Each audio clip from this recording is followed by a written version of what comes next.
ang daming pasabog ni Zaldico. Sunod-sunod, no? Parang strip teasing, no? Isa-isang hinuhubad. Diba? Pero bilang isang veteranong investigadora, paano mo nyo pa tinitingnan itong kanyang mga pasabog? Yung sinasabi niyang 100 billion insertions daw ng Pangulo, tapos si Sandro Marcos, meron daw insertions, etc. etc. Nag-deliver daw siya ng pera for Martin Romualdez, na pinaghatian daw ni Martin at saka ni BBM. Okay.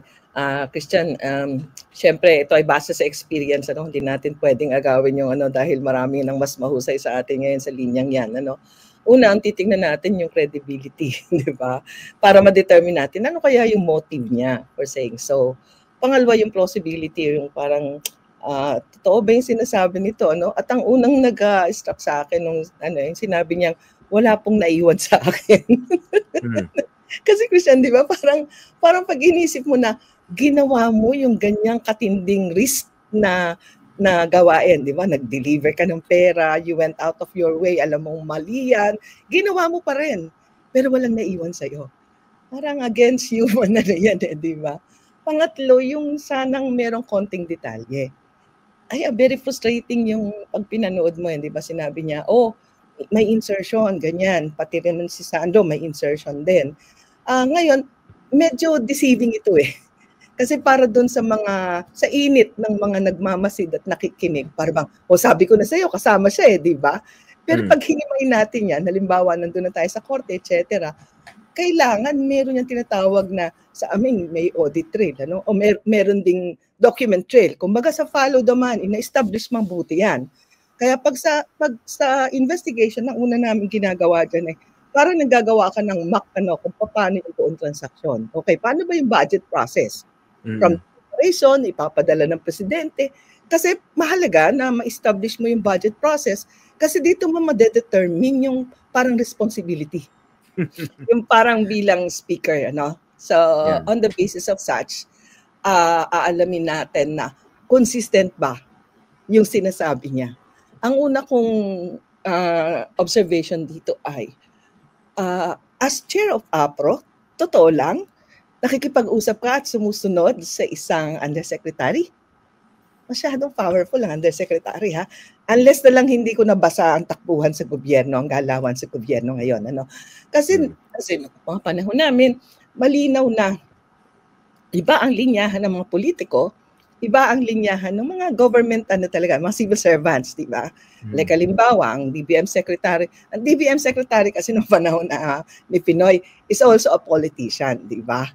But this time, DBM secretary, hindi politician, di ba? Talagang bureaucrat. So parang ang ko ay, hindi ko makuhang masyado yung unless ito na talaga yung lakad na siya ang nagpapahayag ng sabi ni Presidente. And then itong si appropriations din, isang politiko, ay maniniwala sa isang USEC at sa DBM-SEC para bang wala siyang linya sa Presidente, considering na siya yung head ng Appropriations Committee. So yun ang mga inconsistencies. Pangapat, ang tinitingnan ko dyan ay maniniwala ba tayo sa isang expose lang? Kailangan nakalinya sa mga dokumento. At hindi pwedeng documents na masasabi yung, of course, it's one of the documents na isasubmit, pero hindi siya kumbaga enough to convict. Kung ang ilalatag natin ay yung tinatawag nating diversion of the funds para mabigyan ng pabor ang ibang politiko. Yun po. Paano ba may establish yun? Okay, paano may establish yung, ito yon. Paano natin may establish?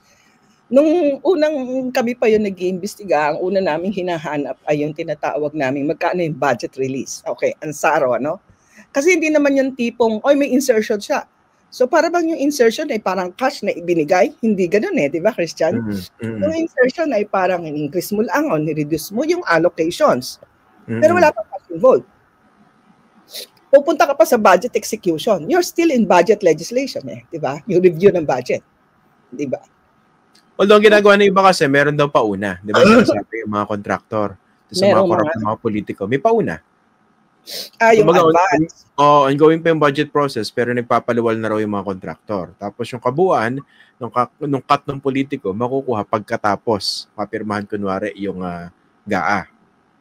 Kapag na-release na actually. Yeah. Ayun, pag na-release. Ang sinusundan ko kasi yung testimony niya yung kanyang pahayag Sige So po. wala pa naman siyang sinabing ganon, di ba? So yun ang sinusundan ko. So on the basis of that, hahanapin mo saang agency ni-release yan. And then, yung particular release, kaninong contractor ibinigay yan. And then, ano yung payment? And then, pag ako, hanapin ko anong audit findings. Kung wala, titingnan ko yung mga disbursements. Ano yung mga resibo? Ano yung mga dates? Ano yung statement of work accomplished? Anong sinasabi ng inspection report? Diba? Ngayon, ito yung medyo inconsistent sa ano niya. Sabi niya, wala pong naiwan sa akin. Wala raw siyang tinanggap. Wala raw siyang pakinabang dun sa mga dumaang pera sa kanya na lampas 56 billion pesos. Yun na nga, sa laki ng perang involved at sa laki ng responsibility, sa laki ng kasalanan, sa laki ng ipinikitan niya, wala siyang naiwan. Lalong-lalo na, ito yung matindi doon. Remember, may construction firm siya Yeah. Contractor to contractor siya. Paano tatanggapin ng ordinaryong mamamayan yung wala kang pakinabang, apro ka, at the same time, contractor? Sa mga auditor, ang tingin namin kagad, may conflict of interest ka na nga doon Imposible naman na nandun ka na sa power, meron kang authority, meron kang opportunity, and yet wala kang tinanggap. Talagang mabait ka lang. Pinagbigyan mo lang sila. Yun yung mga take. Pang-apat, ang hinahanap ko, yung detailed na documentation. Halimbawa, sinabi niya, nagpa-insert din si so-and-so, nagalit nga siya sa akin Parang behavioral lang. Di ba wala ka man lang binigay na dito sa ahensyang ito, nirelease ang pondo, si contractor ang ganito. Kasi alam nila yan. Alam nila at binabantayan nila yan, Christian. Sabi mo nga kanina, there are contractors na sa budget preparation pa lang, bubulong na, ina-advance na. Hindi ko yan, 10%. Kaya nga, sa ganyang preparation pa lang, alam na nila kung kanino ibibigay. Di ba? So parang ako yung nag-whistleblow, ako nag-whistleblow, ako yung nagsabi na ganito, kasali yan, may insertion yan, ganun. Alamin ko na rin. Kasi madali yan, nasa power ko yan Aprocom ako Sinong contractor ang pinagbigyan?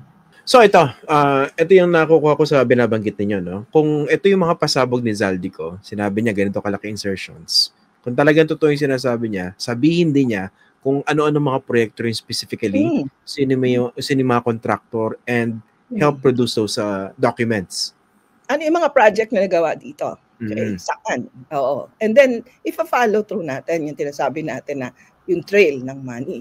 Kasi if you would just end up with may insertion ng presidente, pwede natin sabihin. Sa kanya nagsisimula yung budget, di ba? Pwede na siyang mag-insert sa GAA pa lang. O sa NEP. Sa NEP, rather. Oo. So, bakit mo pahintay na mapunta doon? Pangalawa, alam naman natin na technically ang insertion is part of the role ng mga legislators, di ba? Di ba? Kasi nag-insert Amendment. Yun ang term nila dyan. A certain policy objective or a budgetary outcome, di ba? So, walang masama doon. Hindi ko sinasabing good yon, pero sinasabi ko ay technically walang masama diyan unless na lang na parang pangitang-pangita na may pinapaboran ka. Pero para i-prove mo na may pinaboran ka, kailangan may dokumento ka na magpo-prove na merong nawala sa gobyerno o sa mga taong bayan at napunta sa bulsa nila. Yan yung matindi. Yan yung kulang. Ayan na. Meron ng advice kay Zaldico. If you want to make it more credible sa kanyang mga yung mga tumutulong sa kanya sa expose na yan, kung meron man siyang handler, eto. Show kung nawala yun sa gobyerno, show proof, show documents, and give us a big picture. Ngayon, siyempre, baka naman sagutin nila, siyempre, hindi naman namin kasama sa yan. Hindi ako maniniwala kasi kung apro ka, by the time na nagdi-deliver kayo ng budget, nasa isip nyo na kung sino yung contractor na makikinabang dyan. Biro nga namin nung uso pa yung Congressional Insertion Funds, CIF nung araw, ang tawag. Contractor inserted. Yun ang biro namin di ba? So, ibig sabihin, pinaplano mo pala magkanong resources, alam mo na kung sinong papaboran mo. So parang sa akin, kung talagang gusto mong i-establish yung participation o responsibility ng presidente, una, establish mo muna anong klaseng accountability ang gusto mong hanapin. Meron ba tayong tinatawag na political accountability?